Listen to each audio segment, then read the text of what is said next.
साल से दोबारा नहीं बनी सरकार, इतिहास बदलने को बीजेपी ने चलाया तुरुप का इक्का।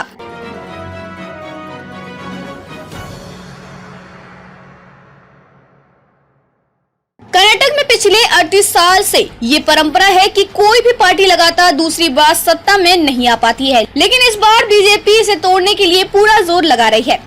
कर्नाटक में विधानसभा चुनाव के लिए आज प्रचार थम जाएगा। आज शाम 5 बजे चुनाव प्रचार खत्म हो जाएगा। कर्नाटक में 10 मई को मतदान होगा और राज्य की 224 विधानसभा सीटों पर वोटिंग होगी। वहीं कर्नाटक के चुनावी नतीजे 13 मई को आएंगे। अब देखना होगा कि कर्नाटक के रण में कौन बनेगा विजेता। इस बीच इस बार जिस पर सबसे ज्यादा चर्चा हो रही है कि बीते 38 साल से कर्नाटक लगातार 2 बार किसी पार्टी की सरकार नहीं बनी है। हर 5 साल में यहाँ सरकार बदल जाती है। दक्षिण भारत के राज्य की इस सियासी परंपरा को बदलने के लिए बीजेपी ने अपना तुरुप का इक्का चलाया है। ये कोई और नहीं बल्कि प्रधानमंत्री नरेंद्र मोदी ही है। कर्नाटक में पीएम मोदी ने जमकर चुनाव प्रचार किया। बीजेपी का मानना है कि इससे पार्टी को बड़ा फायदा मिलेगा। आइए जानते हैं कि प्रधानमंत्री मोदी कैसे कर्नाटक विधानसभा चुनाव में गेम चेंजर साबित हो सकते हैं।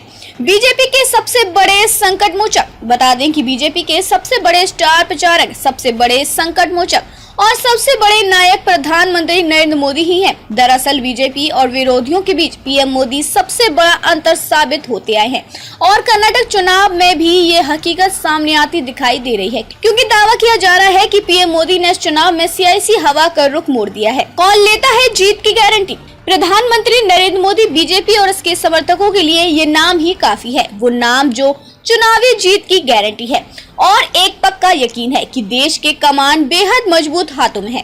प्रधानमंत्री नरेंद्र मोदी कर्नाटक चुनाव में अपनी पार्टी को सत्ता में बनाए रखने के लिए जनता से सीधा संवाद कर रहे हैं। उन्हें भरोसा दे रहे हैं कि डबल इंजन की सरकार कैसे सूबे को तरक्की की नई राह पर ले जाने के लिए मुस्तैद है, लेकिन इसके लिए कर्नाटक के लोगों के समर्थन की दरकार है। कांग्रेस मैनिफेस्टो को बनाए हथियार। पीएम मोदी कर्नाटक में पार्टी के लिए तो कर्णधार हैं, लेकिन उनके कंधे पर सत्ता विरोधी लहर को थामने की जिम्मेदारी भी है। कई चुनावों में कामयाबी के साथ पीएम ने इस जिम्मेदारी को बखूबी निभाया है, लेकिन इस बार तो पीएम बाजी पलटते नजर आ सकते हैं। यानी मैनिफेस्टो, जिसे कांग्रेस की सबसे बड़ी भूल कहा जा रहा है, पीएम ने उसको बीजेपी के लिए सबसे बड़ी ताकत बना दिया है। हमारी सारी खबरों को देखने के लिए लाइक करें और शेयर करें और बेल आइकन अवश्य दबाएं।